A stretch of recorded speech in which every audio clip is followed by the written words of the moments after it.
Hey guys, it's Max. In this video, I'm going to talk about the #1 best first lens, or if you could just buy one lens, what lens should you buy for your Sony camera? Now, this is a very annoying question I've gotten over the years. It's a very tough question, one that you can't really answer, but that was extremely difficult to answer until now, because who could just get away with having one lens? Unfortunately, some people are in that position. Either it's because they just don't have the money to buy more than one lens, or they just want to have one all-around lens they can go shoot with, regardless of if it's something that's on the longer end, shooting some portraits, shooting some landscapes, something that's just going to get you by, but not really compromise in too many areas. It's been just over 7 months since this lens launched. I've been using it since then, and this is the lens that I would recommend if you can only get one lens for your Sony camera, the 24-105 f4 zoom lens. I should turn it around here for you guys. Now, I never would have thought that I would recommend an f4 zoom lens. When I started out in photography, I would just avoid f4 zoom lenses like the plague, just because the sensors were not good enough to shoot at an f4. That would not be enough light to get you good images if you're in a lower light situation. I was shooting wedding photography, and if you went up to like ISO 2000 on my 5D Mark IIs, which is what I shot the majority of my weddings with, man, those images did not look that good. But fast forward to today, and these Sony cameras at 6400 ISO look better than my 5D Mark II did. So you have multiple stops of improvement in low light performance. So now, instead of sticking with 2.8 zooms, and even then I would, a lot of times in lower light situations, I'd be shooting prime lenses f1.4 or f8. I can get away with getting fantastic images that look good quality-wise with an f4 lens. Now, on top of that, some of those lenses that are f4 zooms were not that sharp. This guy is tack sharp. So I want to let you know why I chose this lens.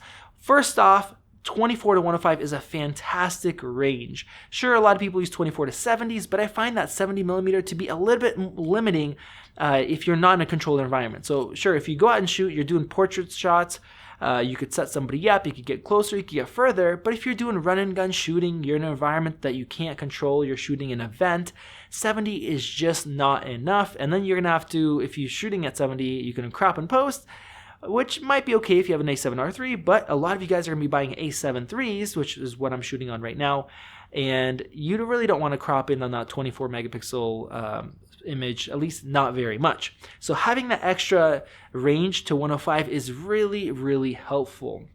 Now, on top of that, this thing is tack sharp, like I mentioned. I compared this to the G Master, and it is almost as sharp. It's extremely, extremely close sharpness-wise, and that's on a 5K display that I'm looking at. So 24mm was almost the same, and shooting at 70mm, it was just slightly behind the G Master lens, surprisingly. And that was with the G Master stopped down to f4, which does give it an advantage. So this thing is super, super sharp. On top of that, this thing has image stabilization, which the G Master does not have. That will work with the IBIS internal system and get you better stabilization. It's also smaller and lighter, which is really nice. It's better balanced. And it's $1,300, which isn't cheap, but compared to $2,200 of the G Master, man, it really is a good value overall. You also have cheaper lenses in the Sony lineup that you could potentially go for, like the 28-70 f4, but I just have not recommended that lens.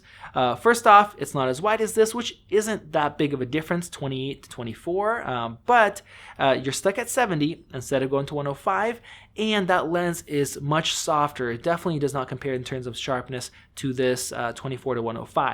And I have a variety of lenses in my arsenal, and most of the time when we're going out to shoot somewhere in a run and gun situation, this is the lens that is on the camera when we're shooting. So all those videos we're doing comparisons in the park, different locations like that, even for some wedding stuff, we're using this lens because of just the flexibility that you have.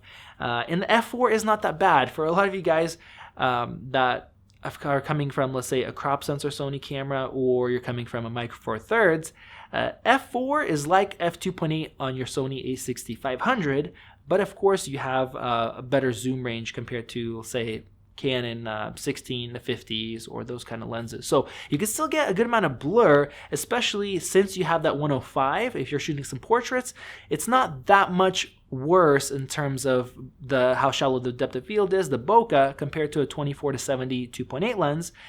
Yes, you have an advantage with the 2.8 as far as aperture, but with this thing, you can zoom in a little bit further, a little closer, walk back a little bit, you'll get more compression, and the bokeh will be fairly similar. So overall, this lens has been great. The manual focusing ring, even though it is electronic, it does work quite well. I think Sony is improving their manual focusing with these electronic lenses over time. The stabilization has been great. The build quality itself is really nice, better than the Tamron lens that I'll be comparing it with. And you have this little programmable button. So I think the majority of people that are out there are agreeing with me on this too, because this lens has basically been sold out ever since it came out over 7 months ago. It's constantly on back order, so if you do want to pick one of these up, check out the link in the video description that supports my channel and order the lens. You might have to wait a little bit, but so far it's been so long and it just keeps going on back order because they keep selling more than they're making. So there you have it. If you have a different suggestion, comment down below. I'd love to hear your guys' thoughts, but all around, if you buy a single prime lens, you're going to be limited no matter what. If you buy a wider prime lens, you can't do portraits very well. If you buy a standard size like a 50, 55, you can't do group shots very well, nothing really wide. If you buy something longer than that, of course, you're limited on the wide end. So being able to have 24 to 105 with an f4 aperture, with these new sensors that perform really well, having a very sharp lens with really fast autofocus and something you just put on the camera and be pretty much ready for every situation, it is really a good deal. Value-wise, not bad. It's a little bit more expensive than the Canon and Nikon counterparts, but it is quite sharp, so I can't blame them too much.